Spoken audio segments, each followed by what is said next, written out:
But if we look at the United States, you can see that year after year, there has been an increased engagement at work.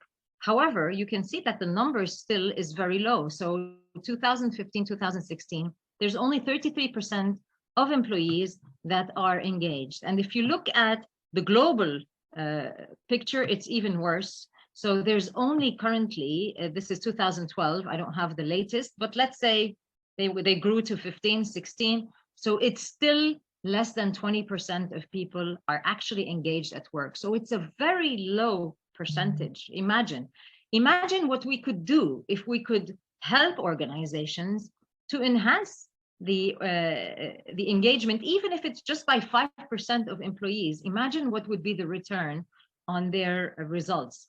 So engagement is really low. And if you look at, like, if you divide it by areas and regions, like the Middle East region is even less than 13%.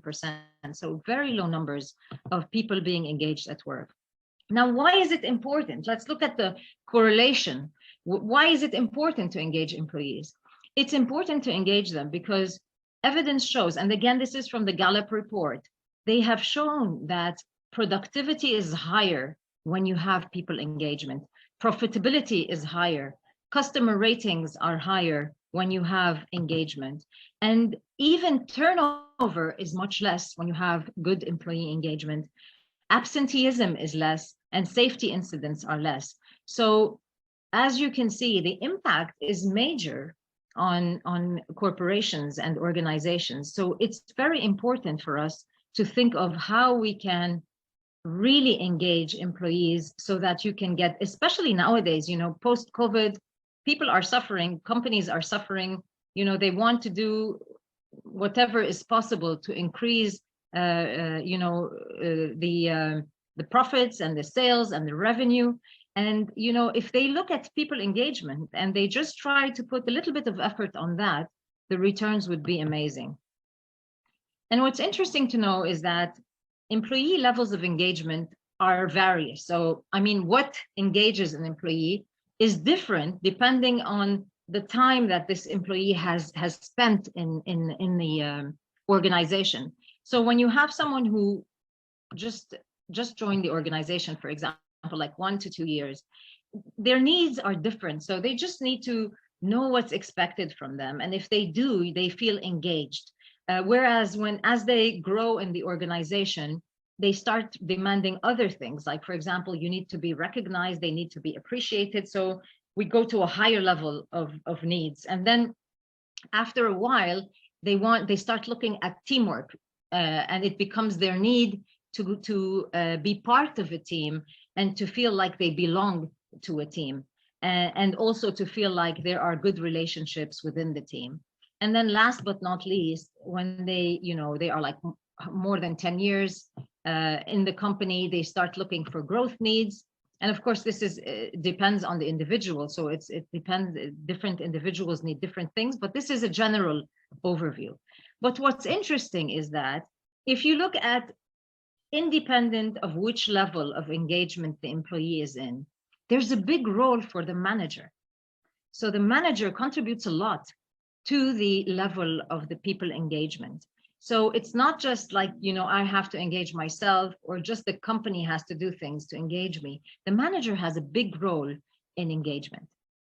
And here I'd like to have, for us to do a small exercise. So I want you all, wherever you are, okay, to sit comfortably in your chair.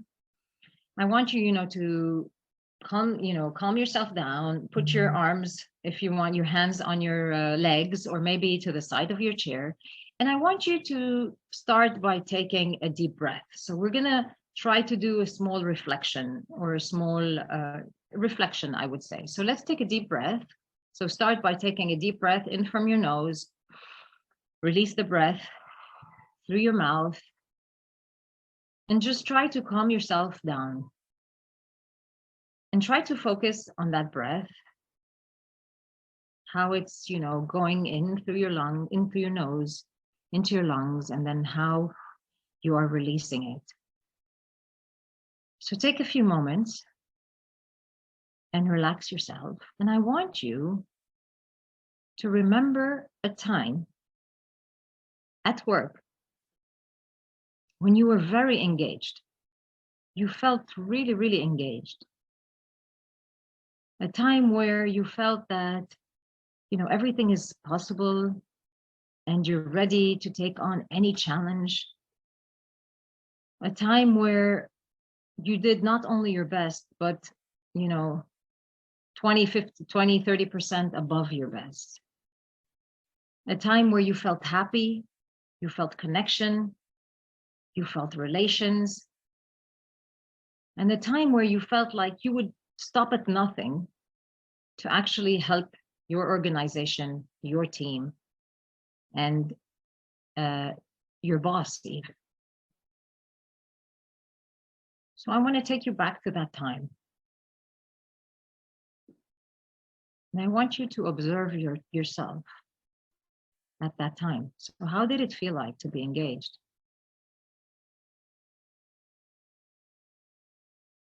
How was your output like? How is your energy like? And what were the results you were achieving at that time? Now I'm going to take a look at, remember the manager that was with you at that time. So the manager that was directly managing you at that time. And I want you to recall his behaviors with you and how he used to be with you, your relationship with him. What are the things you remember about that dynamic between you and that manager?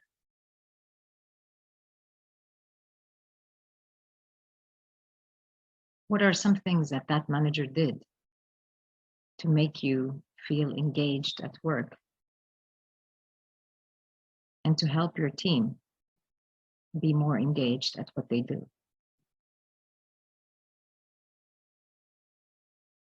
So take a moment and try to recall those details.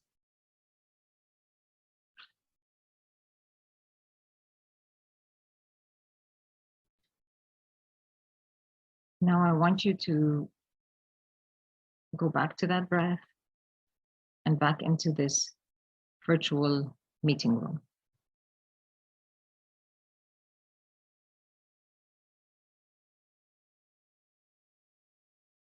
So were you able to remember a time, to recall a time?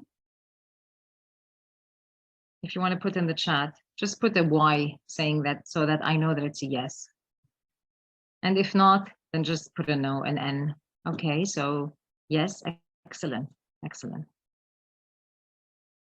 Excellent. So many of us were able to get into, this reflection and remembering that time of when we were engaged at work.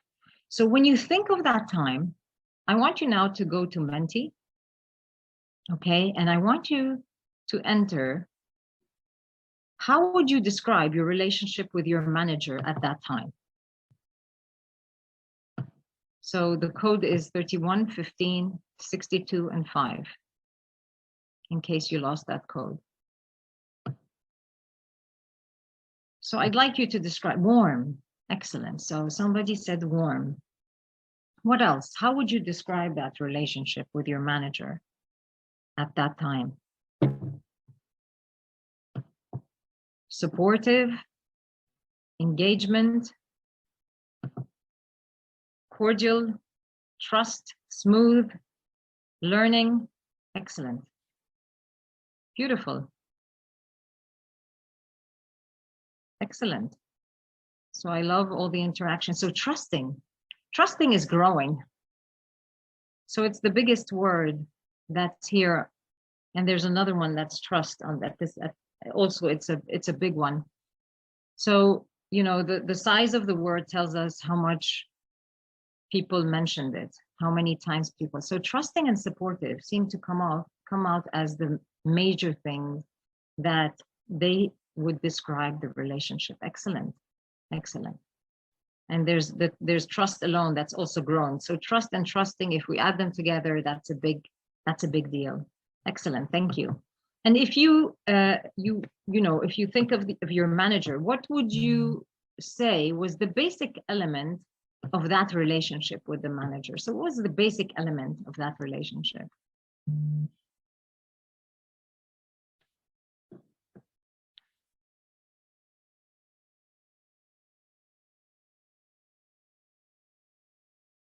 Trust, emotional connection, understanding, independence. Okay, excellent. Heard, respect, capability, connected, autonomy, togetherness, excellent. And trust is, again, the biggest part or the biggest pillar of these relationships. Excellent. So thank you very much for your interaction and for your input. Yes, absolutely. All of these are important, but trust remains the center and the most important pillar in any relationship.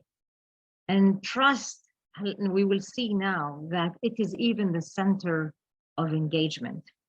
So, and this brings us to what happens when we trust. What's the neurochemistry of trust? And by the way, everything that is mentioned here is thanks to Judith Glazier, who was our teacher and who taught us everything she knew about conversational intelligence. She's the creator of conversational intelligence. And she always used to say that if we really understand how our brain functions and communicates and responds to the environments, that's how we can realize our full potential. So, engagement is about realizing your full potential. And she always said that, our brain doesn't speak French nor English, it speaks neuroscience. And that's why we're going to take a look at the neuroscience behind trust. So I want you to look at this graph here. And as you can see, we have different brains, okay? So different parts of our brain.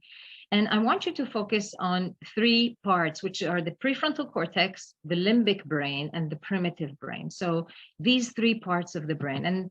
And the prefrontal cortex, like many of you, because many of you are coaches, you already know that the prefrontal cortex, which is right behind our forehead here, it's the executive brain. So it's the brain that strategizes. It's the brain, it's the part of the brain that helps us in empathy, in perspective, in strategy, in judgment, in problem solving, creativity. So it's really a very important part of our brain. So it's like the executive of our brain. And of course, we cannot have any success if this part of the brain is not functioning.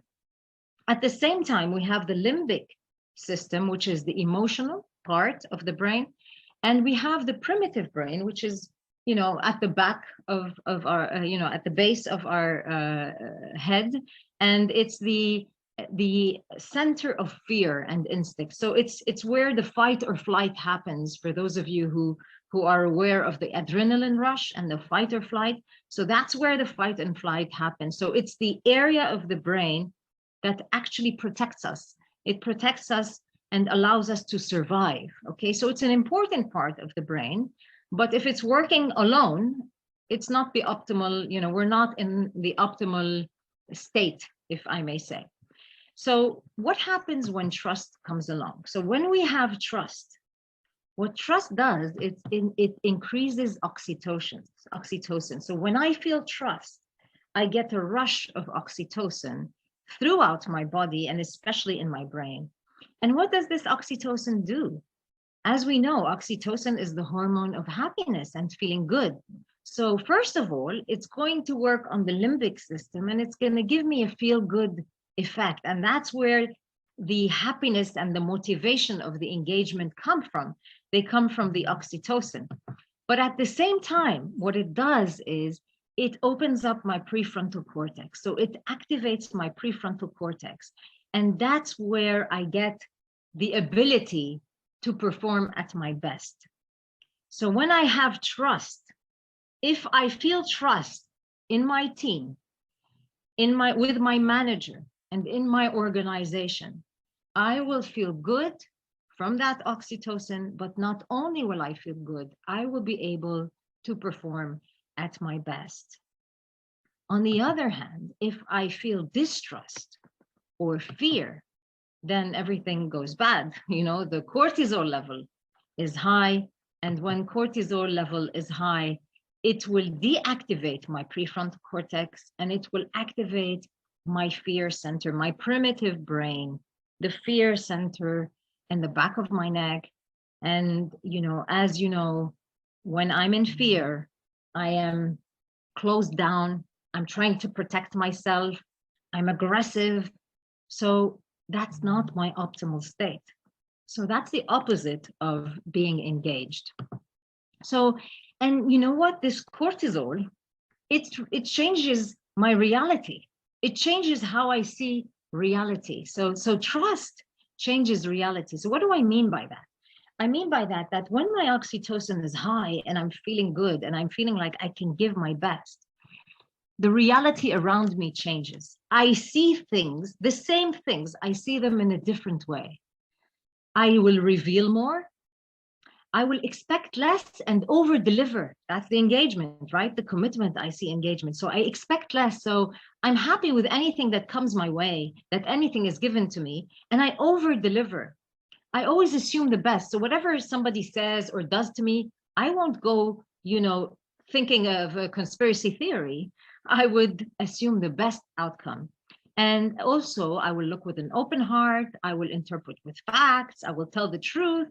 And I have no problem confronting.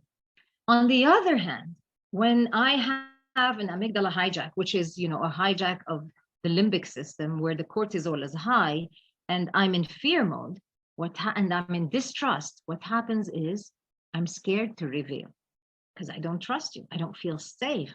So I won't talk a lot. I won't even tell you all the information I know. I will expect more from you, okay? And I will always look at the worst case scenario. I will assume the worst. I will look for the negative details. I will, you know, no matter what you try with me, I won't be satisfied because I'm always expecting more and more and more. So that's how the same reality and the same behavior that I am observing, my interpretation changes completely if I am in trust versus if I am in distrust mode. So imagine how much this impacts, you know, the work environment and the output that we give. So simply, as a summary, it's a matter of trust versus distrust. If a manager or if I, as a person, am able to create trust, then I will have access, and the people around me who I have built trust with will have access to their wisdom, their empathy, etc. Whereas if I'm not able to create that trust, I will put people in a fear mode, a cortisol mode, and then they won't be able to give their best. And that's what happens in organizations. I mean, how many times do you hear like the manager complaining about the people, their employees and their team, that they don't do this, they don't do that, they're always complaining, etc. Yeah, that's typical high cortisol performance. So what does this mean? So if I were a manager, I would question myself and ask myself, am I really creating trust with these people? Does this team really trust me or not? So I have to think about that and I have to reflect on that. So any questions up to here? So please tell me. So I opened the chat if anyone has a question, and if there's any question in the Q&A maybe. Okay. So I don't see, how do you improve trust? Okay, how do we improve trust? Excellent. So that's the next, Harry, that's the next section of the, okay, great. So we're gonna look at how do we improve trust. Now, before I say that, I wanna ask you, what do you guys do to create trust with people? Or actually, let's look at the people you trust. Why do you trust them? What makes you trust the people you trust? So start with default trust.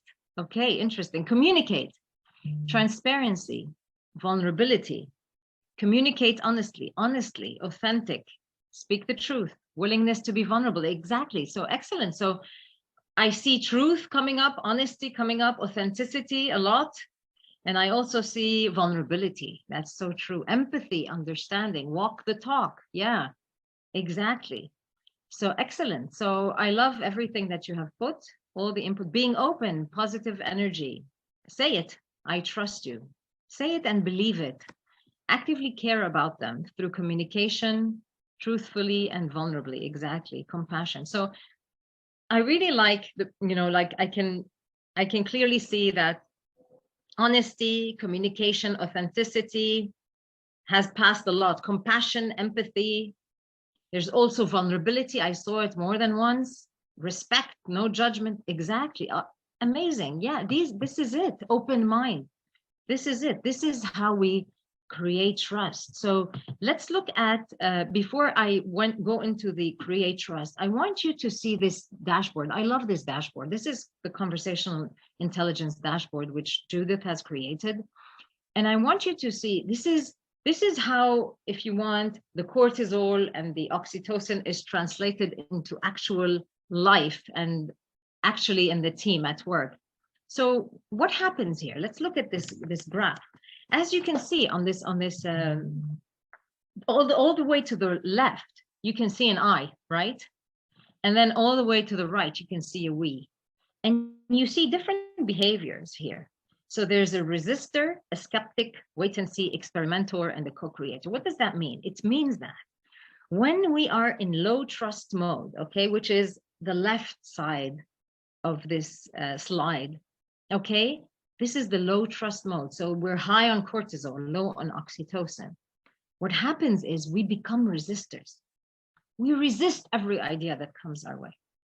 Anything that, is said to us, no, but, this and this, we complain. We give the impression that we're against that person and we're resisting that person. So that's because of the high cortisol. It means that we don't trust that person. Can you think of someone who's like that now? I'm sure many of you, I see Ash smiling, so I'm sure many of you, yeah, we do, right? We all can recall at least one person in our life or in our teams or people we've worked with that take that resistor mode, okay? And usually what happens? What happens is we get this unpleasant idea about them, an unpleasant feeling, and we feel like, they're so negative, they're always complaining, they always want to stop things, whatever. So we really, they don't create trust in us, right? So what happens is that when we have someone in our team who's a resistor, they bring up the cortisol in us. So not only do we bring up the cortisol in them, they bring up the cortisol in us. And when they bring up the cortisol in us, we start being aggressive with them. And rather than creating trust, we're actually enhancing the gap. We're creating a bigger gap between us and them. And how does that help the situation? It doesn't, right? Not at all. So instead of really trying to move them along, because you see, this is a continuum. So they go, if you try to build a bit of trust, the resistor can move into a skeptic. And then a skeptic can move into a wait and see. So the wait and see is, they're not sure. Can I trust this poor person or can I not trust this person? So they're waiting and seeing and they're watching, okay? So if this wait and see, we give them some extra attention and we try to do things to enhance the trust, then we can move them into the experimenter and the co-creator. So what is an experimenter? Is someone who is a mentor of experiment, Judith used to call them. So they're experimenting, they're open to ideas, they like to try new things, they're happily experimenting with you. And then the co-creator is where there's full trust.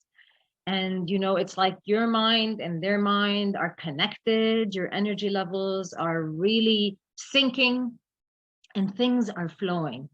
And that's when both our minds and our prefrontal cortexes are open.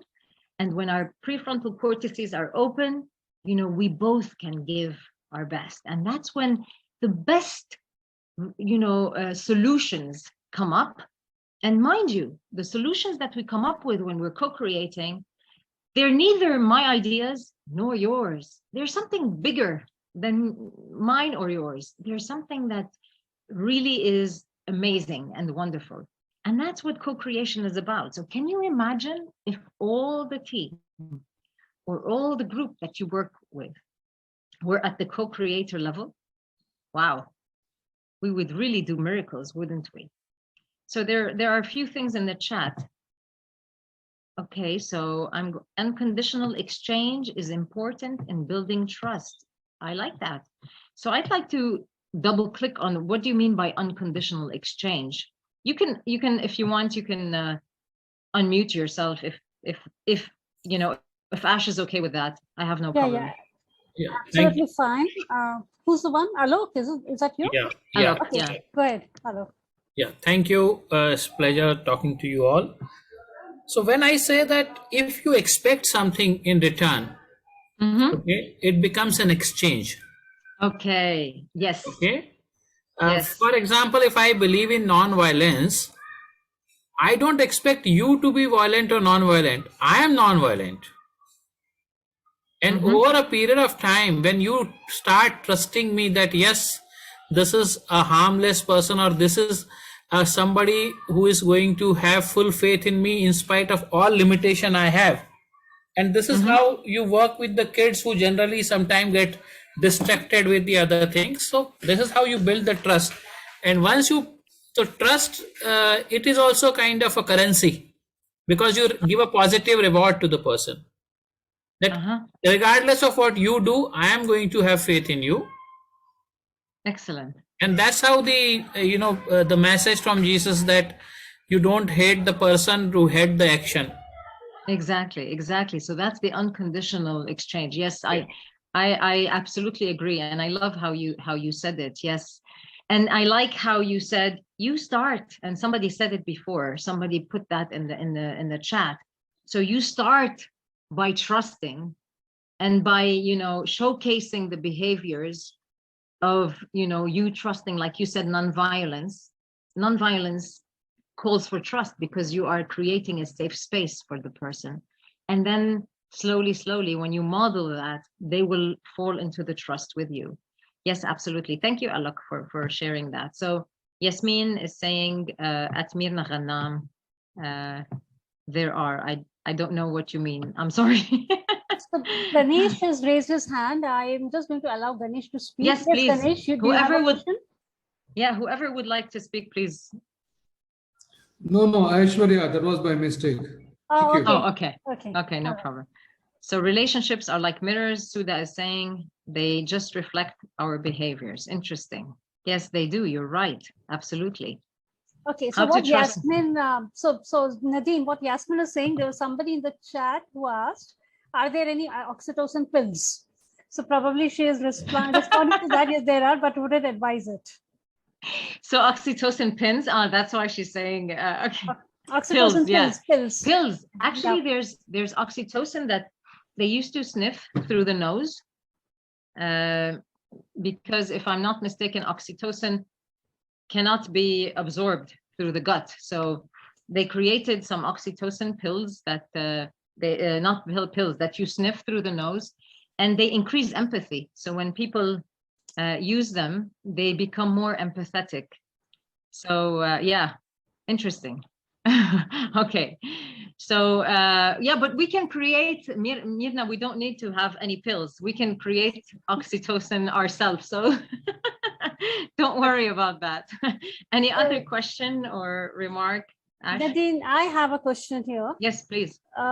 So while we talk of trust, so suppose in a situation, and maybe if you might be covering this in the future, suppose there is already trust built. Yes. And then there is a distrust that happens.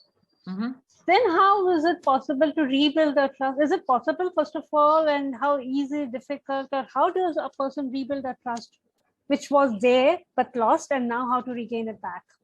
Yeah, surely you can regain the trust, for sure. Is it easy? Not too easy, but of course it depends on what was done that made the person lose the trust, okay?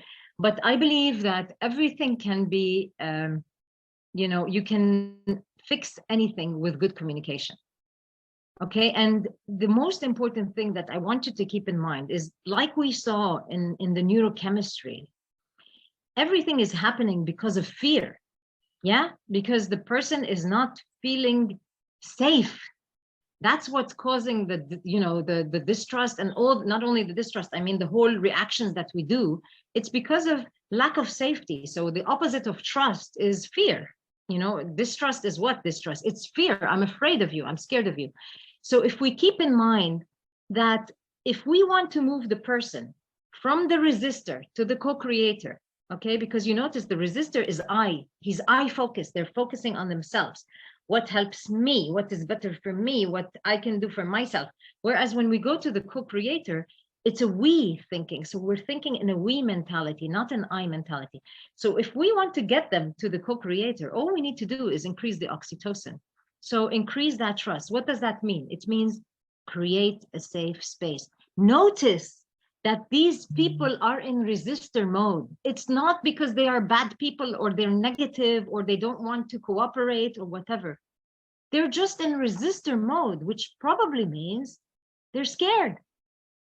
So rather than judging them, just get into a curious mode and ask them, what's making you a resistor? Not a resistor, but what's going on? What are you feeling? Are you scared? Am I, scaring you in any way? So just be very honest and open. So if you lose something happens and distrust is created, if you really care about that relationship, whether you're the person who lost the trust or the person who, something was done to him, go and talk to that person. Go and talk to that person. When distrust is lost, it means, I got scared from you. Go back and make that person feel safe. Understand why is the other person not feeling safe? What's making them, feel the fear, and address that. And some people say that this is, too theoretical, or this is too optimal, or like this is, I live in La La Land, maybe. But I know from experience that it works. And I'm not saying it out of, I know it, I see it, I live it, I see the influence that it has on people. So it's amazing. It's just keep in mind simply that it's fear and trust. Always ask yourself, are these people in fear or are they in trust? If they're in fear, how can I get them to the trust? It's all about that. So I don't know if I addressed your question, Ash. Absolutely. Thank you so much, Nadine. Great. Are there any more questions? Because I'm seeing like stuff in the chat. I'm seeing red marks in the chat. No, there's more of comments rather than questions. Okay, no problem. So if we want to look at how we create trust, simply as I said right now, go back to the basics. The basics is our brain is getting scared. There's an amygdala hijack. The amygdala is, the part of the limbic system that senses threats. So if the amygdala senses threats, it's going to tell my brain, get into fear mode, protect yourself, high cortisol. So, and the amygdala, remember that it doesn't know the difference between, a real threat and things that happen to us every day.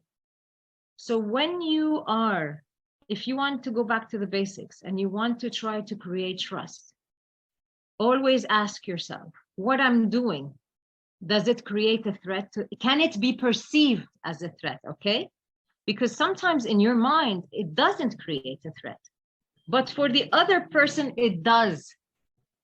Because remember, not every word I say, you're going to understand in the same way, right?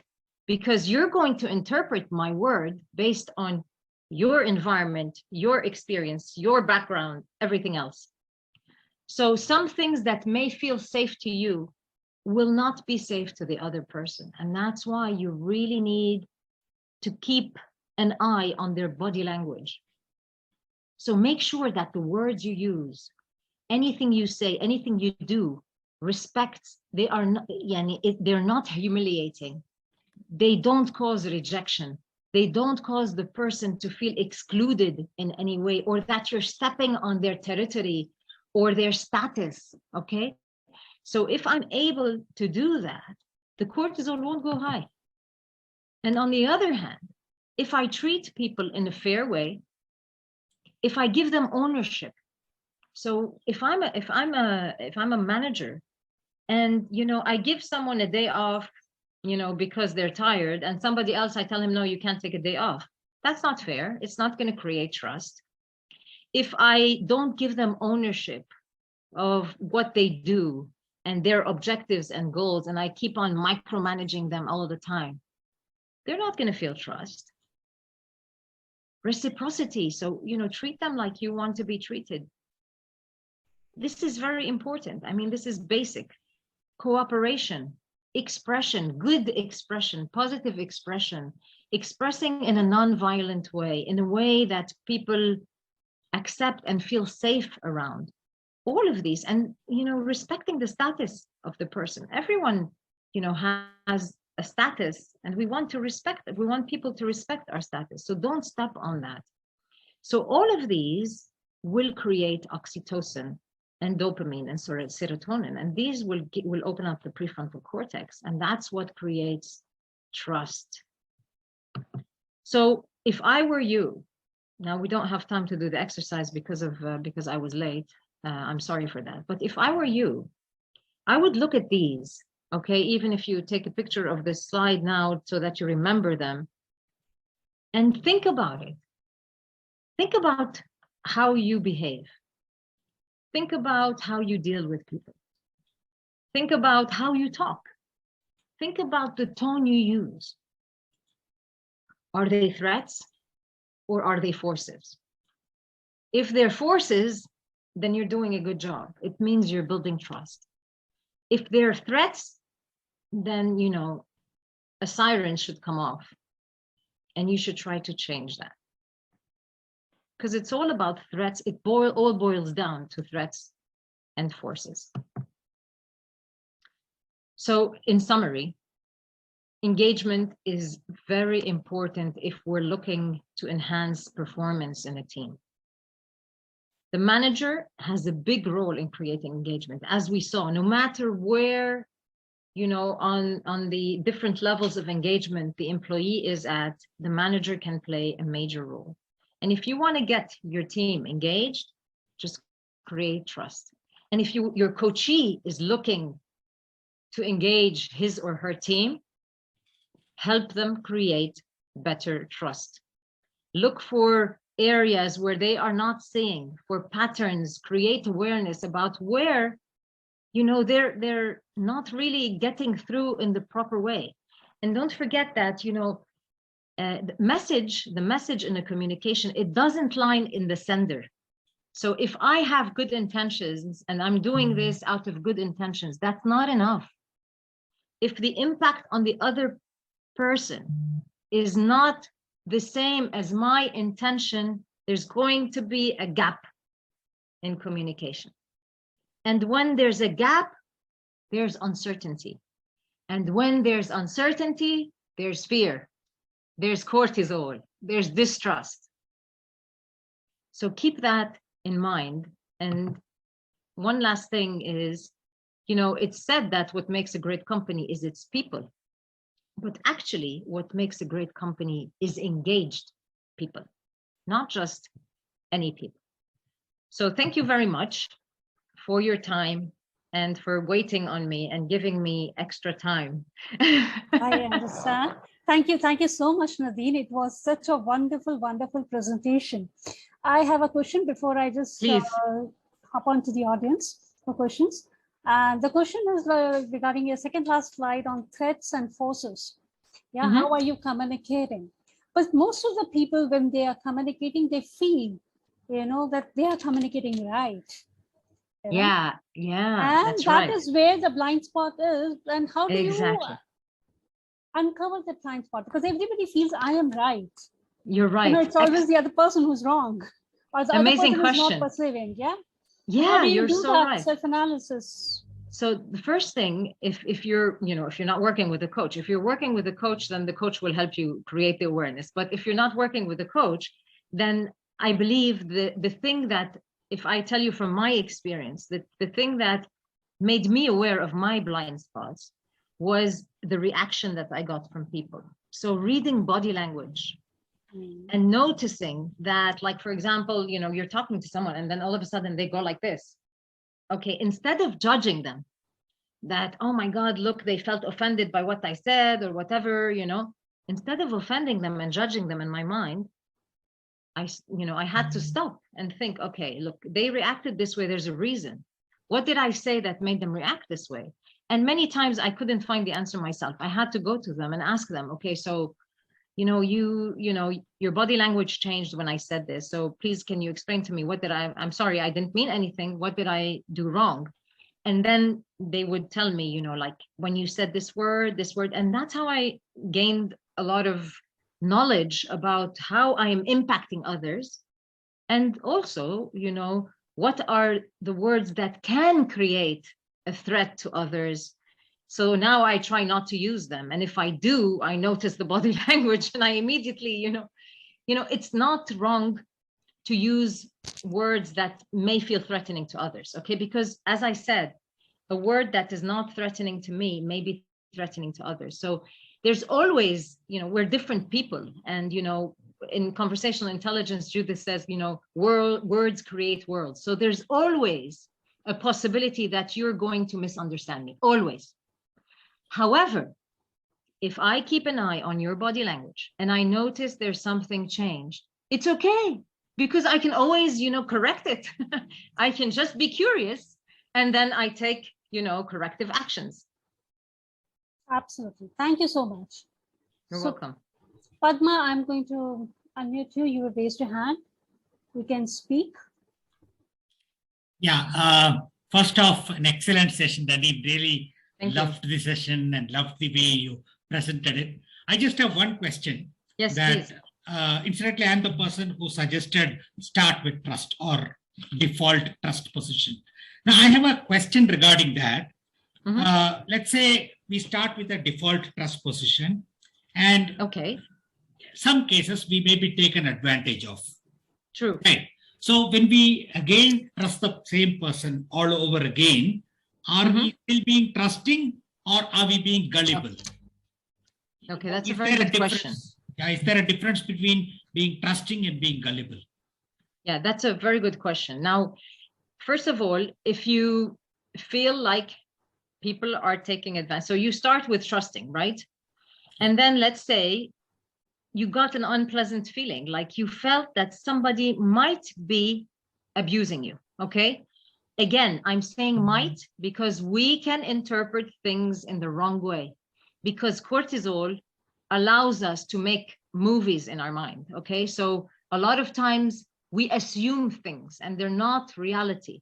So if I feel that the person may be taking advantage of me and this bothered me, so it starts by noticing your emotion. So if you got bothered by a certain behavior and then you try to understand, why am I bothered? And then you notice that I might be bothered because I'm feeling like I'm being taken advantage of, I'm being gullible, as you said. I just go and talk to the person. If the person means something to me, okay? And if I need to have, I would love to have, a good relationship with this person. If not, then maybe you just walk away, okay? But again, why do you have to walk away? And maybe it would have been a very good relationship if you talk. So communication is key. Just go talk to the person. Tell the person, of course, in a very positive manner, with no judgment, with empathy, while having an open mind. So you may be wrong. You may have misinterpreted his behaviors and the situation. So you approach that person and you tell him very honestly, look, I'm a very good person and, I like to help. I like to help you, etc., etc. Okay, but I have noticed something. You have done this and this made me feel, okay, I'm focusing on myself, like I was, being taken advantage of. Can you please tell me what made you behave in that way? And that's it. Just open the floor for him to discuss. open it up. Sometimes people do that without noticing, because, you know, when we're too good, people, they don't mean to take advantage, but we're inviting people to really make use of our kindness and our help. But so they get used to that, because we're not used to saying no or putting limits or whatever. So we may be, you know, assuming things and misinterpreting things. So just go and talk to the person. Does that help? Yeah. Okay, great. Yeah, it does. Okay.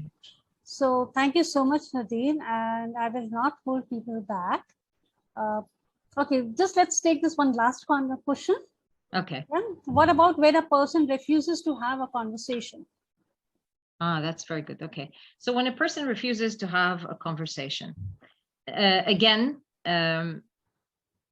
if you see that someone is a resistor, okay, so one who doesn't want to have a conversation, they're kind of in the resistor mode, okay, so they're in that part of the conversational intelligence dashboard.